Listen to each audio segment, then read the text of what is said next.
Welcome to Alice Just Alice 55.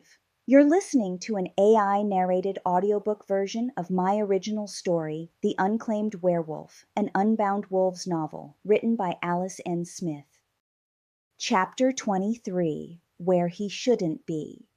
Brooks reached the border before full dark. He slowed there, not because he needed to, but because instinct demanded the acknowledgement. The air changed at the line, thickened with a presence that did not answer to him. Even without scenting deliberately, he felt it, the land's refusal to yield. Behind him, Arden stopped as well. Two scouts fanned out automatically, giving space without being told.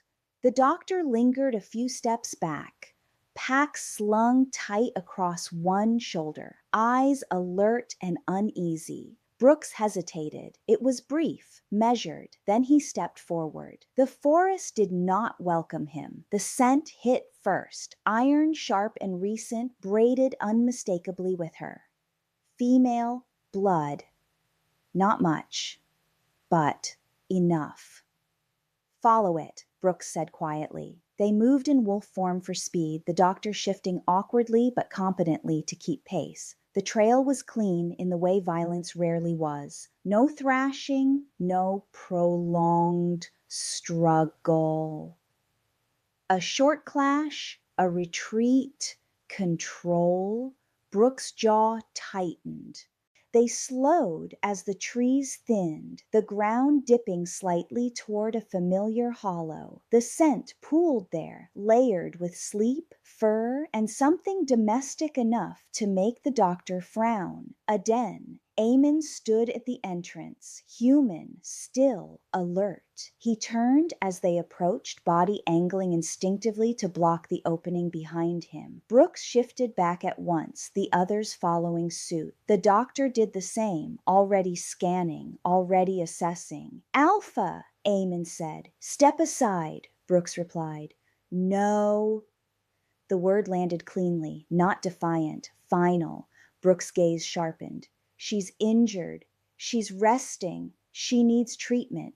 She's sleeping." The air tightened. Behind Eamon, movement stirred. Morsel appeared at the den's mouth, hackles lifting, a low sound rumbling in his chest. He planted himself just inside the entrance, eyes fixed on the newcomers with unmistakable judgment. "Easy," Eamon murmured, without looking back. Morsel did not move. Brooks took a step forward. Eamon matched it. "You don't enter," Eamon said quietly. "Not like this." Brooks stared at him for a long moment. Then his gaze flicked, sharp and incredulous, to the den behind him. "You stayed?" Brooks said. "Yes." "You're inside her territory." "Yes." The admission carried weight. Brooks felt it settle, surprise threading through concern. She allowed it. Eamon didn't answer. That was answer enough. From inside the den came a slow, irritated exhale.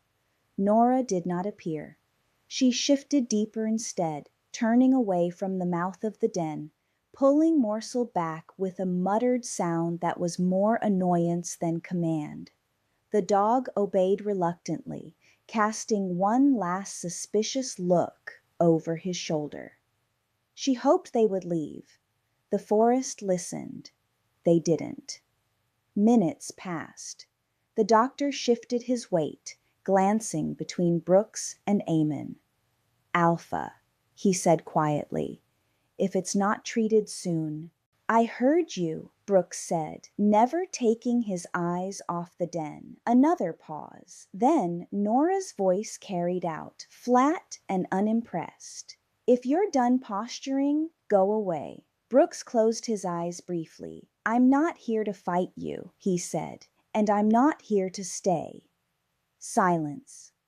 "I brought a doctor," he added. "After that, we leave." No response. Eamon glanced back once, hesitation flickering. "She doesn't like pressure," he said. "I've noticed." Brooks shifted his stance, deliberately easing it. Hands open, posture lowered, voice steady. "You can stay where you are," he said, directing it toward the den. "You don't have to come out, but if you want this to stop, if you want us gone, you let him look at the wound."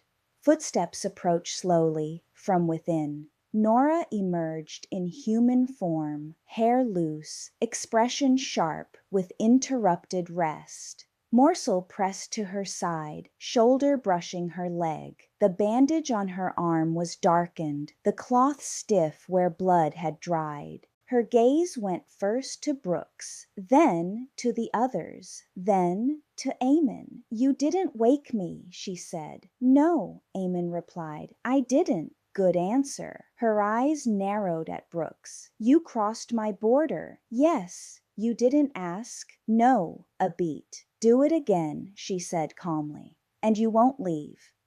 "I believe you." She studied him, irritation giving way to calculation. "Make it fast," she said at last. "Then get out." Brooks gestured once. The doctor stepped forward. Eamon shifted immediately, body angling between them. Brooks' voice went cold. "Stand down." "No," Eamon said. "He can approach. You can't." The forest seemed to lean closer. Brooks stared at him, something like disbelief tightening his mouth. "You're barring me from her." "I'm respecting her," Eamon replied. Nora watched the exchange with narrowed eyes. Then she sighed, long, annoyed, deeply tired. "Enough," she said. "Eamon, let him work. Brooks, one step closer and I bite you." The doctor moved quickly. Eamon stepped aside just enough to allow it, never fully turning his back on Brooks. His attention stayed split, one eye on Nora, the other on the Alpha, who had crossed a line he did not intend to forget. Brooks did not move. He stood where he was, hands loose at his sides, watching the doctor work. Watching Nora's expression as the bandage was removed and the wound examined. She did not look at him once. That, more than the blood, settled heavily. "This should have been treated sooner," the doctor said quietly. "It's clean, it'll heal, but you were lucky." Nora's mouth twitched. "I don't rely on luck." "I know," Brooks said. Her gaze flicked to him at last, brief, sharp, assessing, not gratitude, not welcome. "Then remember that," she replied. The doctor finished quickly, rewrapping the wound with practiced care. When he stepped back, Nora flexed her fingers once, testing. Satisfied, she turned without ceremony toward the den. We're done," she said. "You came, you fixed it, now leave. No thanks, no concession, just dismissal." She ducked back into the den, Morsel following close at her side. The hollow swallowed them both, the forest sealing the space behind her like a door closing without sound. Eamon did not follow. He stepped forward instead, then dropped smoothly into wolf form, fur rippling into place as he turned and settled directly in front of the entrance. He lowered himself there deliberately, still, alert, unmistakably present. A barrier.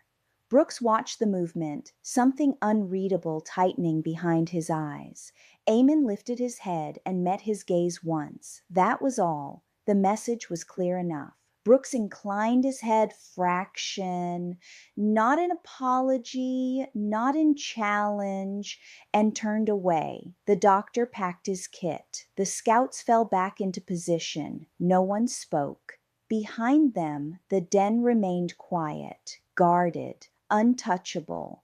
As Brooks crossed back toward the border, understanding settled in piece by piece. Not comfortable, not welcome, but undeniable. Nora had not thanked him. She had not forgiven him. She had not driven him out by force. She had not only closed the door, she had done so by placing someone else in front of it.